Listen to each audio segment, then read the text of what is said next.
Namaste everyone. Let's start the second part of the video lesson is Mahabharat की एक सांझ। तो महाभारत की एक सांझ में हमने देखा कौरव और पांडवों के बीच में युद्ध हो रहा था। 18वां दिन था, आखिरी दिन था।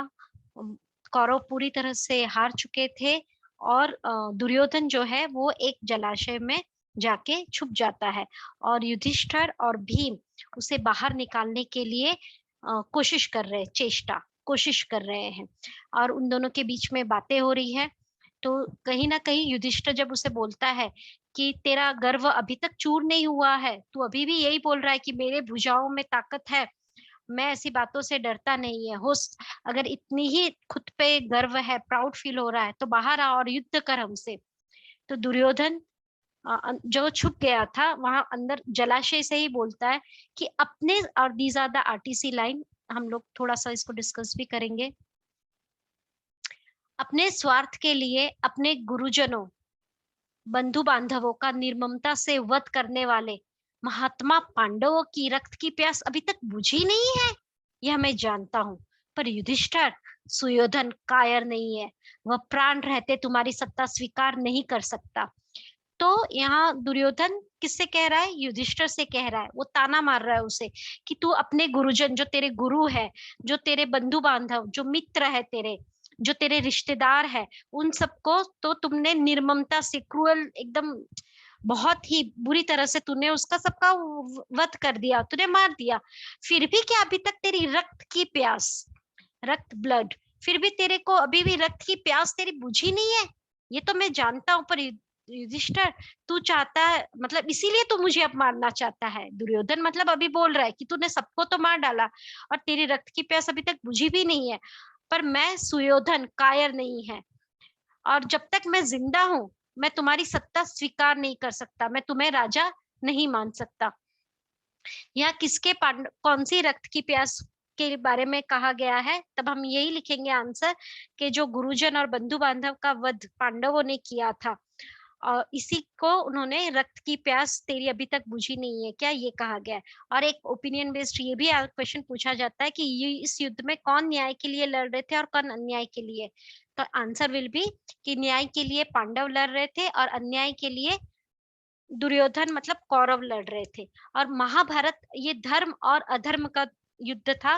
तो धर्म की जीत होती है, अधर्म का इसमें हार होती है इसमें। क्यों? क्योंकि दुर्योधन सारा राज्य हड़पना चाहता था और उसने पांडवों को वनवास भी भेजा था। वनवास पूरा करके, 13 साल का वनवास पूरा करके भी जब पांडव वापस आते हैं तो दुर्योधन उन्हें कहता है कि मैं तुम्हें सुई की नोक की बराबर भी जगह नहीं दूंगा। जबकि पांडव तभी बोले थे कि हमें सिर्फ 5 गांव दे दो, सिर्फ और सिर्फ 5 गांव दे दो, तो भी हम ये युद्ध नहीं करेंगे। तो इस तरह कहीं ना कहीं दुर्योधन इसका जिम्मेदार है और दुर्योधन के अंत में हार होती है।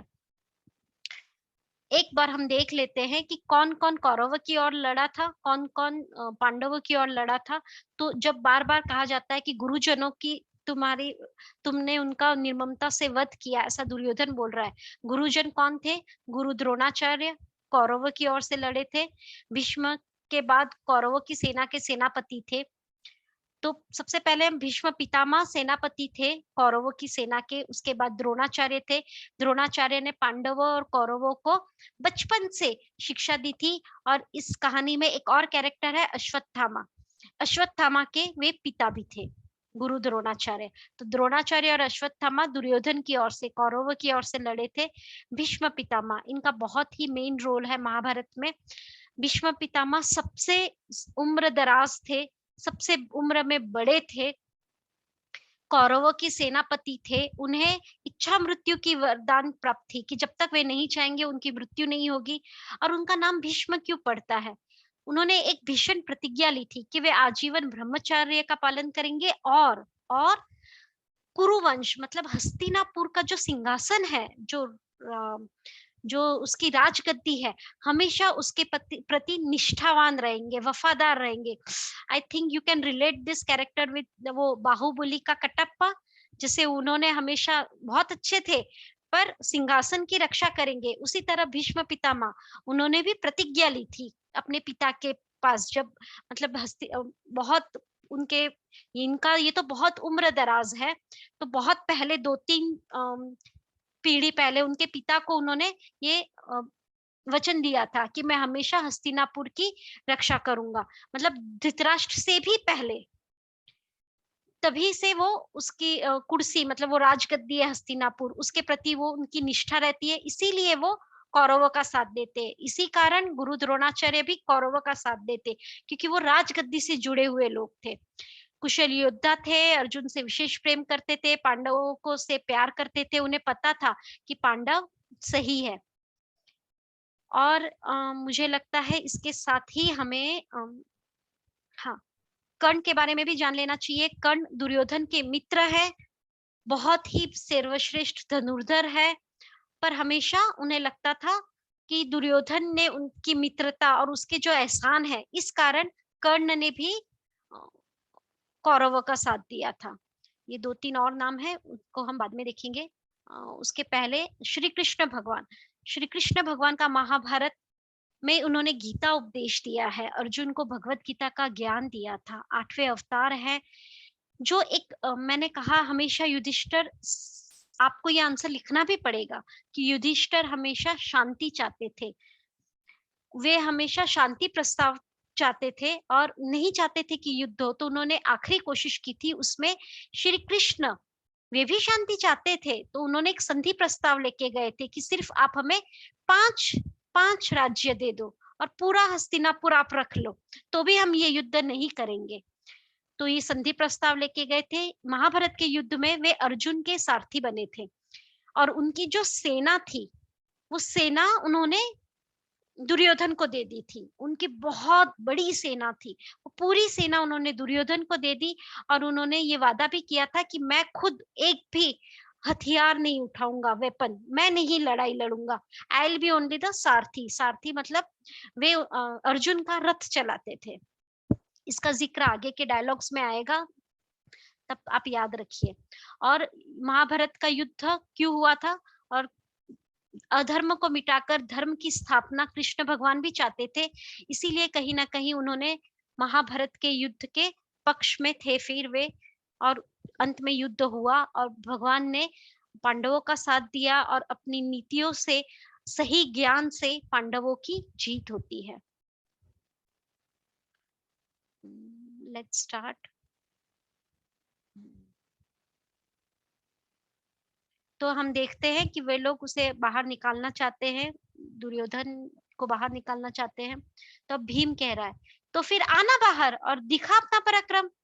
पराक्रम करेज, जिस कालाग्नि को तूने वर्षों घृत देकर उभारा है। कालाग्नि मतलब काली अग्नि, जो ईर्ष्या, जेलेसी, उसकी जो तूने अग्नि बना के रखी है, जो मौत रूपी अग्नि है। काल, काल मतलब मौत, जो बुरी अग्नि है, उसको तूने सालों तक, घृत, घृत मतलब घी, जैसे हम आग में घी डालते हैं, उसी तरह तूने उसमें घी डालता रहा है।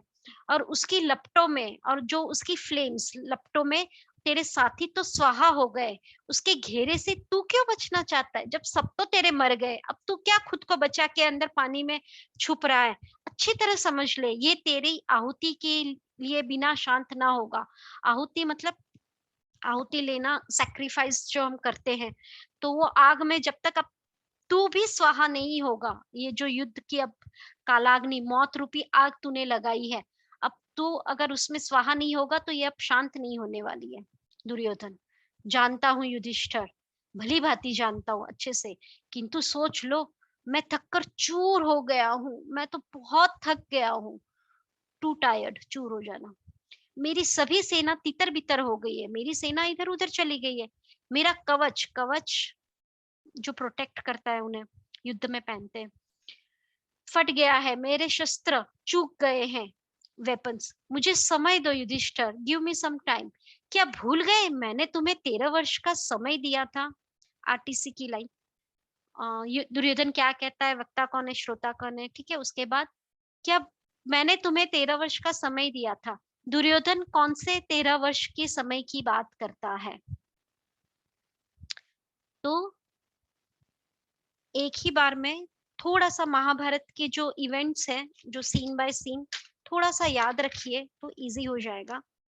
लक्षाग्रह हमने लास्ट वीडियो में बताया था, फर्स्ट वीडियो में, लक्षाग्रह जहाँ पे दुर्योधन उन्हें जलाना चाहता है, वहां से बच के पांडव चले जाते हैं। पांडव जाने के बाद अम, द्रौपदी स्वयंवर होता है। द्रौपदी के साथ जब पांडव वापस से हस्तिनापुर आते हैं कुछ समय के पश्चात, तब राजा तो युधिष्ठिर ही थे क्योंकि वो बड़े थे और पांडु राजा थे, युधिष्ठिर के पिता, तो वो ही राजा थे। तब न चाहते हुए भी धृतराष्ट्र ने सोचा कि दोनों को आधा आधा राज्य दे देता हूँ, तो एटलीस्ट मेरा पुत्र जो दुर्योधन है वो राजा तो बनेगा और युधिष्ठिर को भी राजगद्दी मिलेगी। तो उन्होंने हस्तिनापुर को दो भागों में बांट दिया, आधा आधा राज्य कर दिया। दुर्योधन कुछ नहीं कर पाए, मना किया पर कुछ कर नहीं पाए, क्योंकि सभी गुरुजन जो भीष्म पितामह, गुरु द्रोणाचार्य, उन्होंने कहा हाँ आधा आधा राज्य होगा। आधा राज्य लेके, जो सूखा प्रदेश टाइप ऑफ था, अलग स्टोरी है, बट वो लेके युधिष्ठिर ने अपना राज्य बढ़ाया और उन्होंने राजसूय यज्ञ किया। व्हाट इज राजसूय यज्ञ? चक्रवर्ती सम्राट, राजाओं का महाराजा बनने के लिए एक यज्ञ किया जाता है कि सभी आपकी सत्ता स्वीकारे। तो वो बड़ा बहुत बड़े राजा राजसूय यज्ञ किया वगैरह। तो दुर्योधन जल गया और ईर्ष्या के कारण उसने एक राजा दूसरे राज्यों को कैसे क्रीड़ा के लिए, क्रीड़ा मतलब मनोरंजन के नाम पे, शतरंज के लिए बुलाया और छल से, कपट से युधिष्ठिर के साथ खेला और युधिष्ठिर ने गलती की और वहां पे द्रौपदी को दांव पे लगाया गया। अपना राज्य हारे, अपने भाइयों को हारे, द्रौपदी को हारे और द्रौपदी का वहां पे चीर हरण होता है। दुर्योधन और दुशासन, दुशासन कौन है? दुर्योधन का छोटा भाई, उतना ही बुरा, द्रौपदी का चीर हरण करता है। और पांडव तभी कुछ नहीं कर पाते क्योंकि वे युधिष्ठिर अपनी बातों पे पक्के थे, भाई की बात मानी उन्होंने, और वे दास बन चुके थे क्योंकि वो हार गए थे, तभी कुछ नहीं कर पाए। और ये सब हो जाने के बाद अंत में दुर्योधन ने शर्त रखी कि आपको 12 वर्ष का वनवास और 1 वर्ष अज्ञातवास। What is अज्ञातवास? जहां पे तुमको भेष बदल के रहना होगा। अगर तुम पकड़े गए उस 1 साल में, तो तुमको ये फिर से साइकिल वापस से 12+1 मतलब टोटल 13 इयर्स वापस से तुमको वन में जाना पड़ेगा। तो दुर्योधन ने सोचा कि किसी तरह तो मैं उन्हें पकड़ लूंगा और फिर से 13 साल भेज दूंगा, तो पूरा का पूरा हस्तिनापुर मुझे मिल जाएगा। तो ये जो उसने उसे गद्दी से हटाने के लिए उसका जो आधा राज्य था वो भी ले लिया, उन्हें दास बना दिया और वनवास भेज दिया। और युधिष्ठिर जो सत्य के मार्ग पे चलने वाले थे, उन्होंने उस बात को माना और उन्होंने 13 साल वन में गुजारे अपनी पत्नी अपने भाइयों के साथ। और उसी को बोल रहा है दुर्योधन कि क्या तुम भूल गए कि मैंने तुम्हें 13 वर्ष का समय दिया था? मतलब लड़ाई लड़ने के लिए, अपने आप को एम्पावर करने के लिए मैंने तुम्हें समय दिया था। Okay, okay. युधिष्ठिर, 13 वर्ष का समय दिया था? दुर्योधन, तुमने तो हमें वनवास दिया था, वनवास। यह सोचकर कि 13 वर्ष वन में रहकर हमारा उत्साह ठंडा पड़ जाएगा, मतलब हमारा उत्साह है, जो शक्ति है वो कम हो जाएगी, क्षीण हो जानी हमारी शक्ति, मतलब कम हो जाएगी, हमारे सहायक बिखर जाएंगे और तुम अनायास हम पर विजय पा सकोगे। इतनी आत्म प्रवंचना मत करो, मतलब खुद के इतना प्रेज मत करो और खुद के बारे में ऐसा सब मत बोलो कि तुमने हमें समय दिया था, हमें संभलने के लिए और हमारा भला करने के लिए तुमने हमें समय दिया था, ऐसा नहीं है। दुर्योधन कहता है, युधिष्ठिर तुम तो धर्मराज कहलाते हो, तुम्हारा दम्भ है कि तुम अधर्म नहीं करते, फिर तुम्हारे रहते तुम्हारी आंखों के आगे ऐसा अधर्म हो, सोचो तो। ये कौन से धर्म की बात कर रहा है, अधर्म की बात कर रहा है? क्योंकि दुर्योधन कह रहा है कि मैं थक गया हूं, मेरे मेरे शस्त्र टूट चुके हैं, मेरा कवच फट गया है और अब मैं अकेला हूँ, अकेला हो गया हूँ, और क्या तुम मुझे समय नहीं दोगे? और क्या तुम मुझे ऐसे ही मार डालोगे बिना शस्त्रों के? मैं थक गया हूँ, तो क्या ये अधर्म नहीं है? तो वो हर तरह से बहलाने की कोशिश कर रहा है किसे, युधिष्ठिर को, और वो चाहता है कि तुम भले राज्य ले लो, मैं हार जाता हूँ और मुझे जीवन दान दे दो। तो क्या तुम ऐसा अधर्म होने दोगे? मतलब तुम्हारे भाई लोग मुझसे झगड़ा करके मुझे मार देंगे, तो क्या ये सही है? तो भीम भीम को गुस्सा आता है, क्योंकि भीम नहीं चाहता था कि युधिष्ठिर दुर्योधन को थोड़ा भी समय दे, क्योंकि ये तो एक युद्ध था और जब तक राजा नहीं मरेगा युद्ध समाप्त नहीं होगा।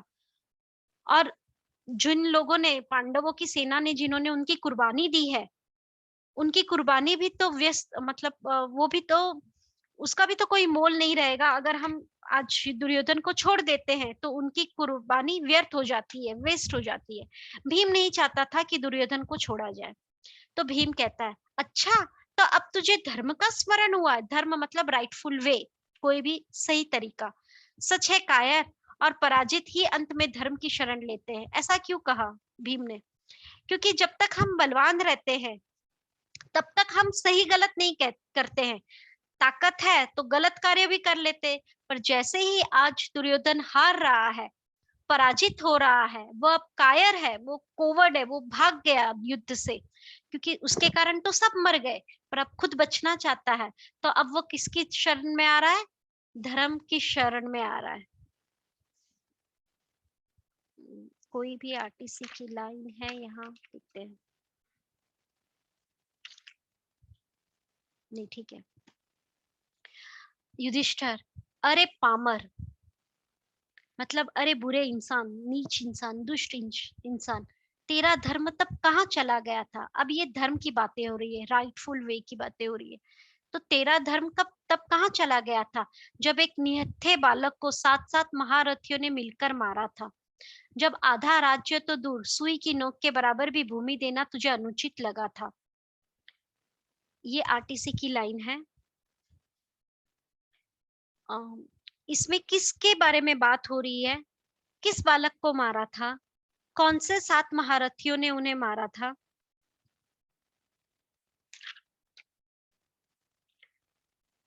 और श्री कृष्ण इसमें किसके साथ थे? उन्होंने किसका सहयोग किया था? सुई की नोक के बराबर की भूमि नहीं दूंगा, ये बात किसने किससे कही थी? तो और अंत में एक क्वेश्चन है कि क्या पांडवों के लिए ये युद्ध अनिवार्य था? तो ये बालक कौन है? ये बालक है अभिमन्यु। ये बालक है अभिमन्यु। अभिमन्यु कौन थे?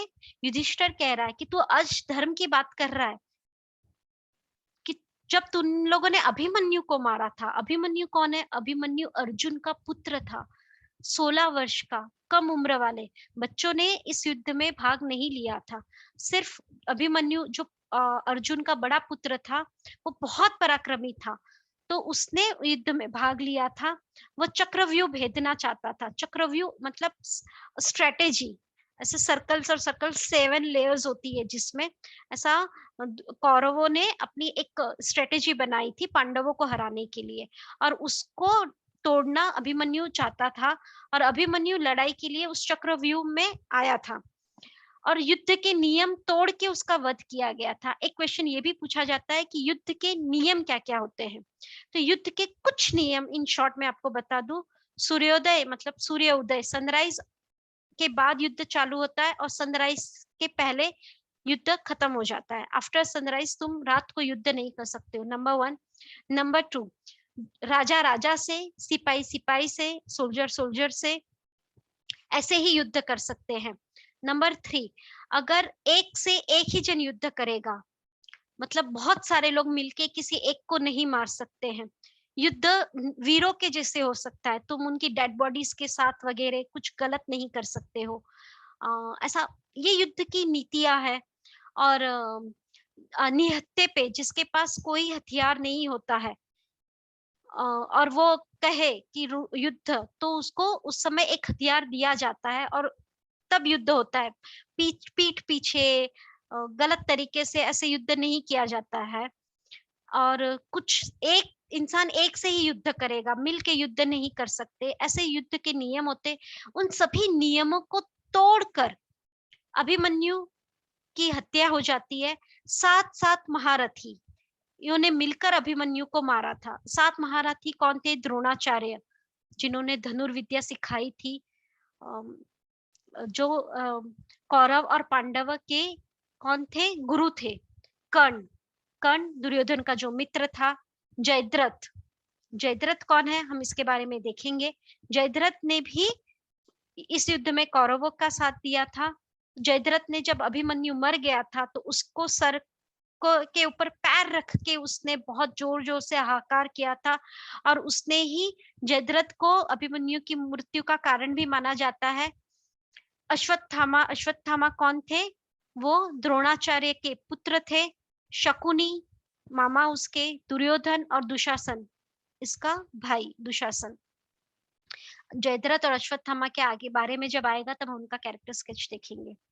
तो इस तरह अभिमन्यु को गलत तरीके से मारा गया था। और जब सबसे पहले कुछ दिनों तक के स्टार्टिंग के दिनों तक 7-8 दिनों तक आई थिंक युद्ध नीतियों से रूल से चला था। पर जब अर्जुन का पुत्र अभिमन्यु को साथ साथ महारथी, ये लोग बहुत शूरवीर थे, बहुत ज्यादा, इन लोगों ने मिलकर अभिमन्यु को मारा, तभी उस युद्ध में दोनों ओर से कौरव और पांडव दोनों ओर से सारे मतलब नियमों को फिर तोड़ा जाने लगा। कौरव ही नहीं, पांडव भी फिर नियमों को तोड़ रहे थे, मरोड़ रहे थे। इस तरह से ये युद्ध आगे और विनाशकारी होने लगा था। तो इसी की बात हो रही थी। और सुई की नोक के बराबर भी भूमि देना अनुचित लगा था। ये किस सुई की ये किसने और कब कही थी? तो सुई की नोक के बराबर भी भूमि नहीं दूंगा, ये लाइन किसने कही थी? Write down the answer there. ये लाइन दुर्योधन ने कही थी जब पांडव, हमने इस स्टोरी डिस्कस कर लिए, ये लाइन दुर्योधन ने कही थी जब श्री कृष्ण पांडव की ओर से शांति प्रस्ताव ले गए थे। और श्री कृष्ण ने कहा था कि आप हमें अगर आधा राज्य वनवास के बाद हमारा हक है, 13 साल के बाद हम लौट के आए हैं तो पांडवों का, पर अगर आप आधा राज्य भी नहीं देते तो सिर्फ 5 राज्य दे दीजिए, तो भी युधिष्ठिर और पांडु पुत्र समझौता कर लेंगे और ये युद्ध नहीं करेंगे। और दुर्योधन ने कहा था कि मैं सुई की नोक, नीडल की जितनी भी भूमि तुम्हें नहीं दूंगा। तो ये आरटीसी क्वेश्चंस पूछते हैं इस पे। अपने अधर्म से इस पुण्य लोक भारत भूमि में द्वेष की ज्वाल धधका कर अब तो धर्म की दुहाई देता है। धिक्कार है तेरे ज्ञान को, धिक्कार है तेरी वीरता को। तो युधिष्ठिर कहते हैं कि तूने तो इतना सारा अधर्म किया है और अब तू धर्म की बातें कर रहे हैं।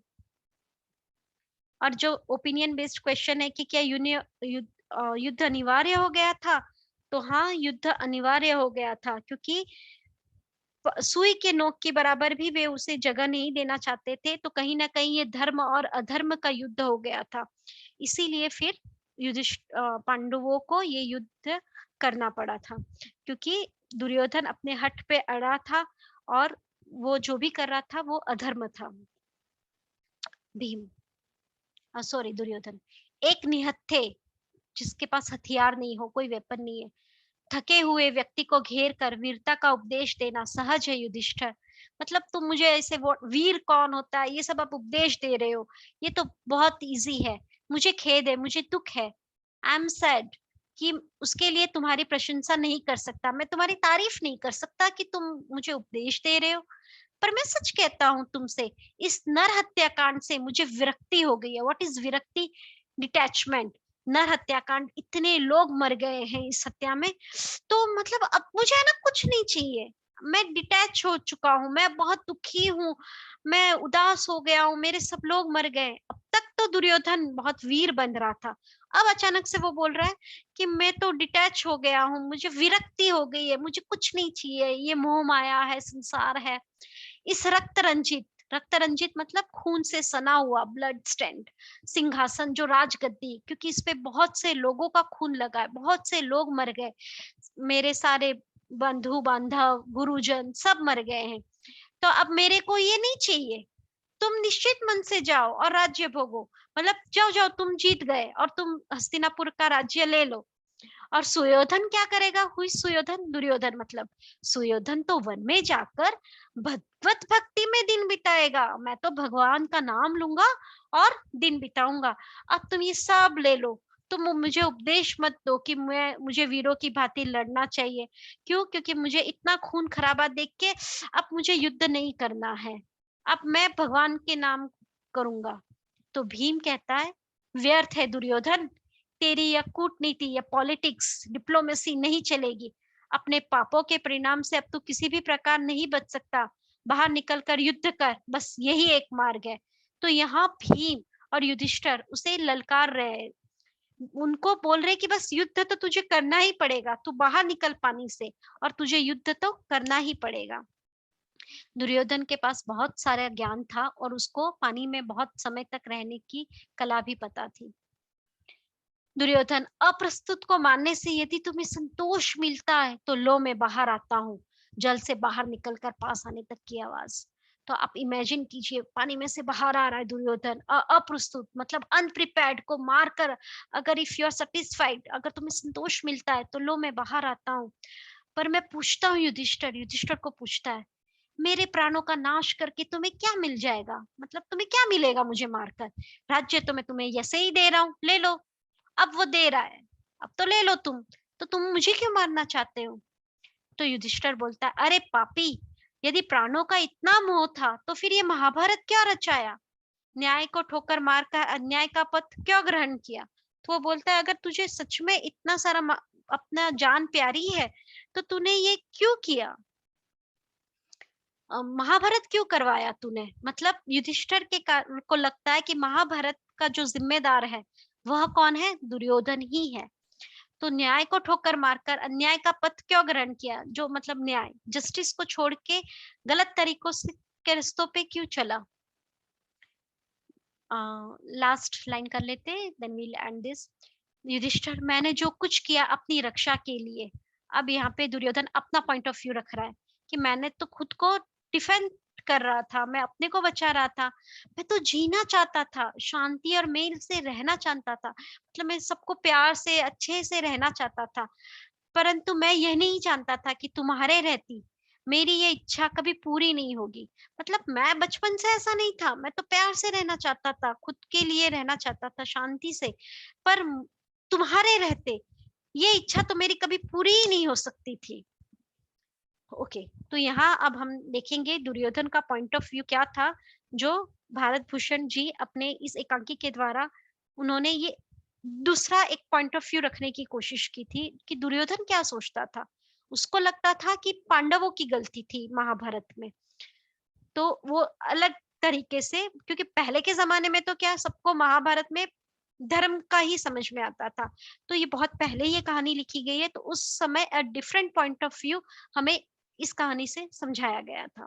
Okay, so here we end this part 2 video. I hope you all are enjoying. Please like the channel, subscribe, please share with your friends. Bye bye, take care.